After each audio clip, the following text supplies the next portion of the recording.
produce a big crop for the players that were in the national team. But then after relegation, we have a young kid like Adongo.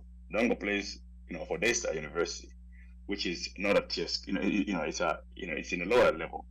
So we started discovering talent from all around the sport. We stopped picking and choosing. And then previously, if some memory serves you right, you may remember that there was also a lot of corruption in terms of team selection. Mm-hmm. Yeah, looking at the makeup of the team, Konye, there's that transition that we've been talking about from the championship team that won Singapore in 2016 to the youthful squad that we have right now. And a lot of rugby fans are still unfamiliar with them because these are the new kids on the block. Jericho. Yeah, Ofafa is actually the best school in Nairobi right now in rugby. They were known for soccer. Yeah, they were known for soccer. They were known for soccer. It was a big soccer school. Yeah, it was a big soccer school. Now they're very big on rugby. With a very big rugby school. And this goes to show you when kids are growing up seeing success, it becomes very easy for them to want to emulate that success.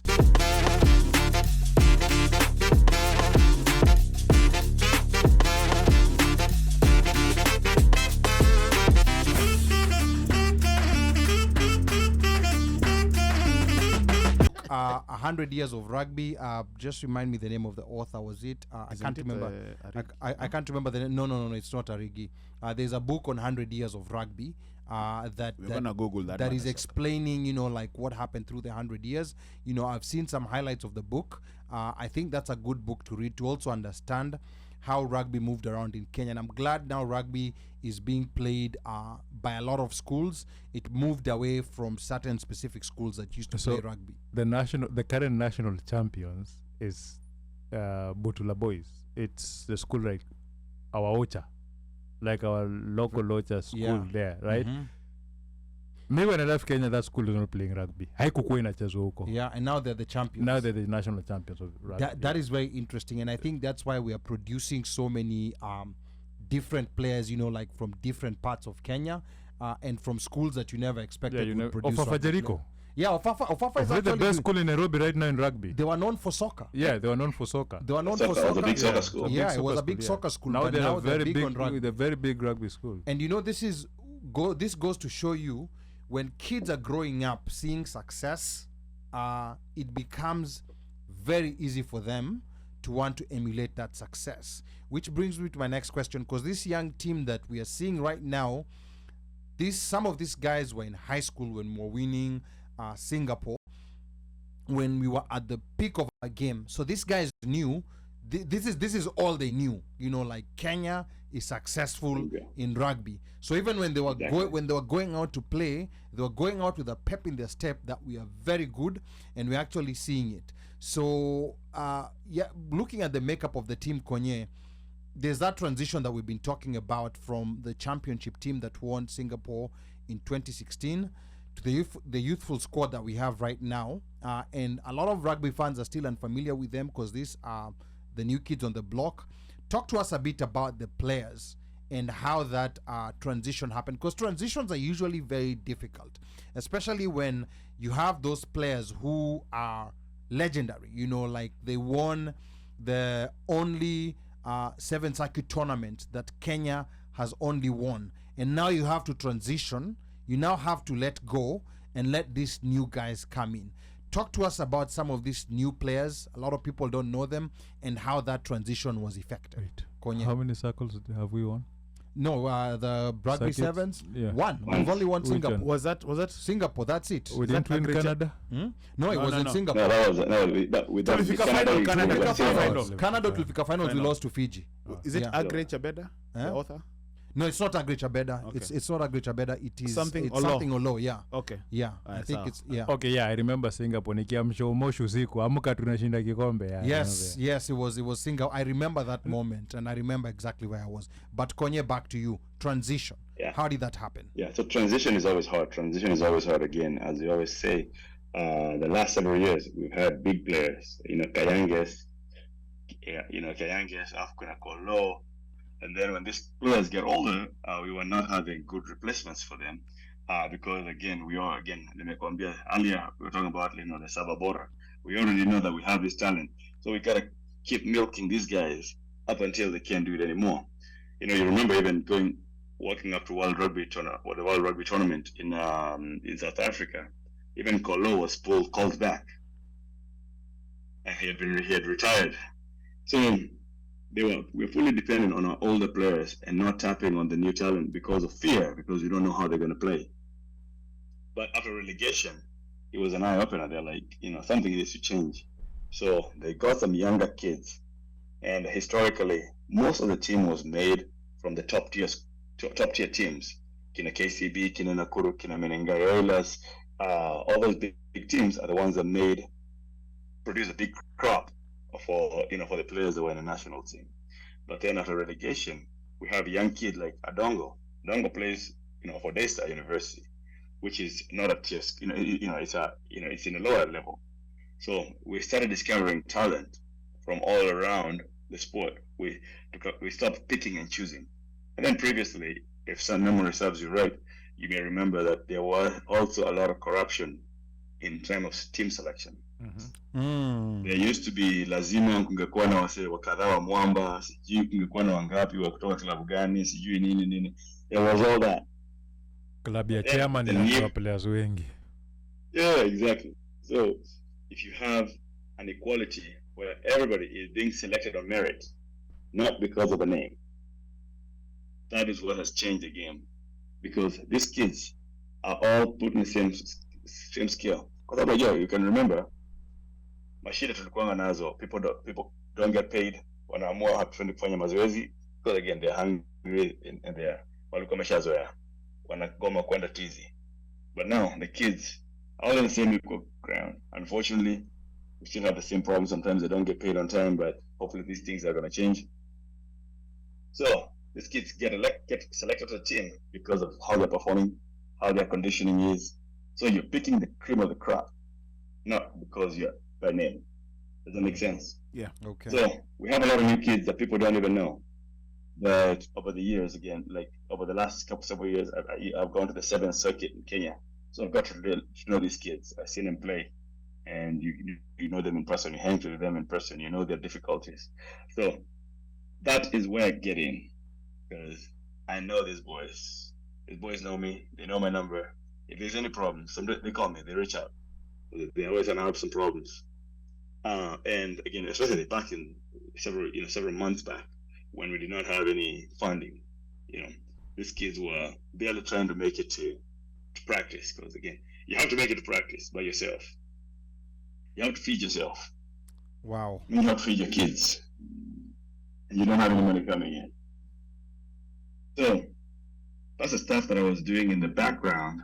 Again, it's not something that I'm not here to just we want to talk about it. But it's just something that I did for the boys. Yes. And we want you to talk about it. And we want you to talk about it because it's very important for the world to know, like what was happening in the background.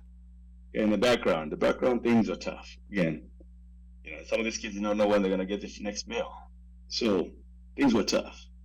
And again, there's also a lot of issues with the players. Some players, again, are seen as behavioral problems, but they're interjected because of what is going on at home. Kama unaenda nyumbani na watoto wana chakula wanakuangalia, unasema unaenda kucheza ball, what are you going to explain to kids? So it's hard. So when you get to know these kids and you know the hardships that they go through, you really cannot stop following them. You have to see them through. You have to enjoy when they're succeeding and shed a tear with them when they're losing, because you know that one day it's going to be a brighter day. Wow, Konye, this is so interesting. On the ceremony where they were being feted by the government after qualifying in Madrid, Spain, when they went back home, you shared that video with us, and I noted some very interesting things which I think I personally didn't know, and most people didn't know, that these kids, for some of them, for most of them, this was their first trip ever outside Kenya. This were, like this Challenger series. This was their first trip. This was their first trip outside Kenya.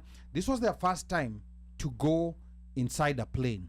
And the very interesting thing is that when they got on the pitch, this is something that we would never have known, because they had a certain confidence that I did not see before. You know, like going back to when things were getting started, when we were playing the qualifiers, and you know, it was those moments when we were very low.